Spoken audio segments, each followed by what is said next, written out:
Era aproximadamente 12h15 quando entrei na clínica de saúde comunitária da cidade. Eu estava lá para uma consulta que havia marcado semanas atrás. Apenas um check-up de rotina. Não era um lugar novo para mim. Eu tinha estado lá algumas vezes antes. No entanto, o lugar tinha uma estranha sensação nostálgica, como se fosse da minha infância ou algo assim, e eu nunca conseguisse identificar exatamente o que era esse sentimento ou de onde ele vinha. Quando entrei, uma sensação avassaladora de déjà vu tomou conta de mim. O zumbido das luzes fluorescentes, o piso de ladrilhos brancos, a pintura bege suave que coloria as paredes. Percebi que havia uma TV montada no canto, uma tela plana pequena que estava passando uma apresentação de slides do PowerPoint em loop de anúncios e eventos que estavam sendo realizados pela clínica.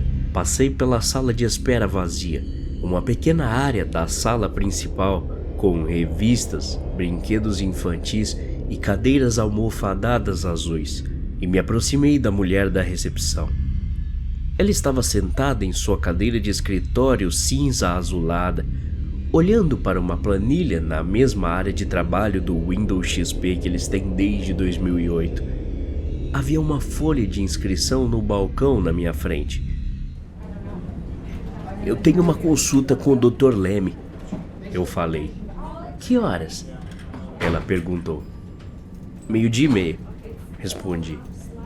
Ela começou a digitar algo em seu teclado. "Ah, sim", ela respondeu. "David Vasque?" "Isso." "Ok, eu direi ao doutor. Preencha isso, por favor." Ela me entregou uma prancheta que continha um formulário de preenchimento simples.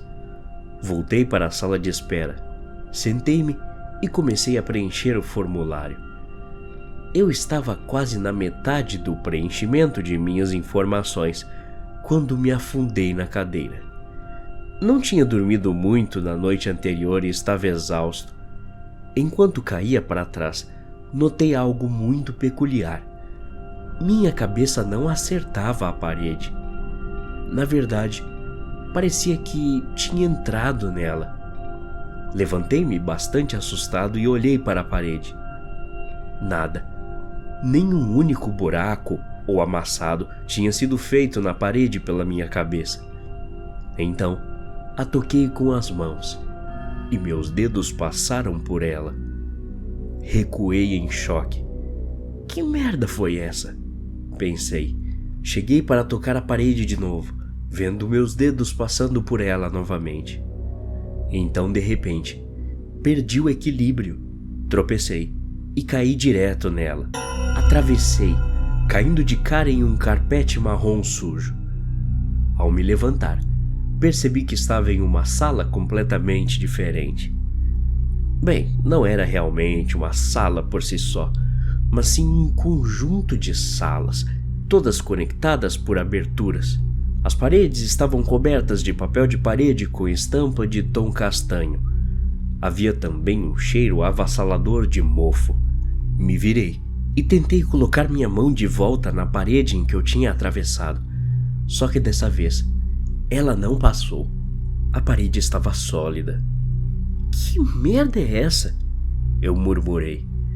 Não havia janelas nem portas, nada nas paredes, além daquele papel de parede nojento e uma cadeira escolar azul de plástico. Nesse ponto, a única coisa que passava pela minha mente era o medo e o pensamento repetitivo de preciso ir embora em um loop na minha cabeça. Comecei a correr pelas salas, tentando desesperadamente encontrar uma saída, mas sem sucesso. Não havia saída. Esta seria a minha localização permanente até eu morrer? Não, tinha que haver uma saída. Eventualmente, alguém iria notar no hospital que eu não estava mais lá. Mas ninguém percebeu nada. Então, à distância, ouvi passos, mas não os de um humano. Pelo menos não um humano normal. Ao lado dos passos havia um rosnado gorgolejante, como de um animal furioso. Comecei a correr. Corri o mais rápido que pude do que diabos estava se aproximando de mim. Eu não queria nada com isso. Corri pelo que pareceu uma eternidade, mas sempre estava de volta na mesma sala em que entrei. Pelo menos parecia a mesma sala, não que eu pudesse distingui-las. Então, eu sentei, derrotado. Um sentimento de pavor encheu o meu corpo quando comecei a chorar.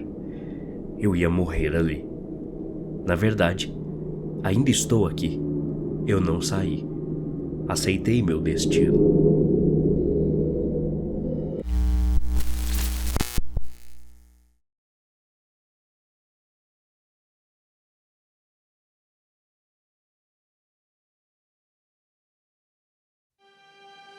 Vamos presumir que você é uma pessoa normal, que por circunstâncias infelizes bugou para fora da realidade e entrou em uma dimensão completamente diferente.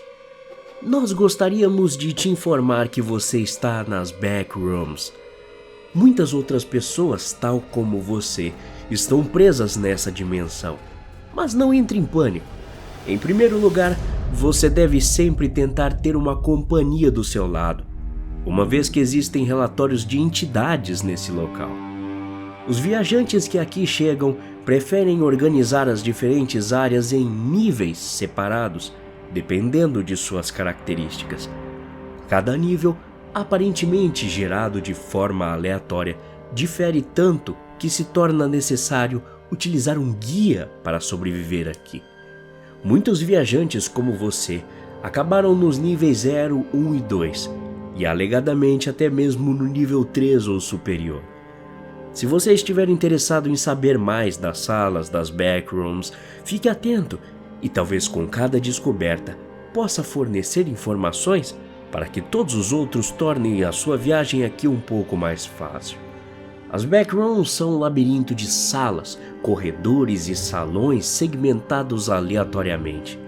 Os primeiros 3 níveis compartilham 3 características distintas: luzes fluorescentes com zumbido alto, paredes amarelas manchadas e tapetes beges com qualidade e idades variáveis. Até agora, existem 3 níveis, geralmente reconhecidos, com números adicionais ainda em processo de confirmação. Cada nível tem o seu próprio conjunto único de características familiares.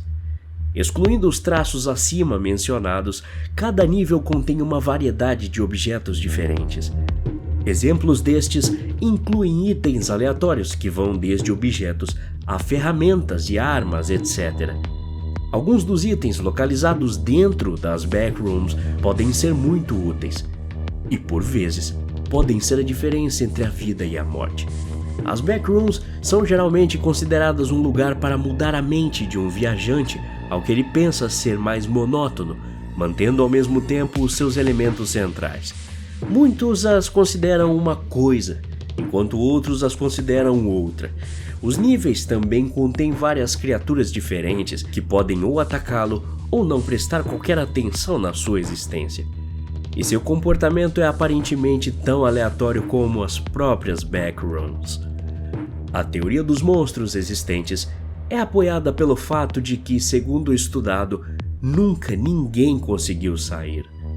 Infelizmente, a maioria das pessoas que se deparam com essas entidades só conseguem publicar a imagem ou a história assustadora antes de seus relatos desaparecerem no mundo. A pergunta é: você sabe se realmente está na vida real agora ou simplesmente preso nas backrooms? Até a próxima. Obrigado.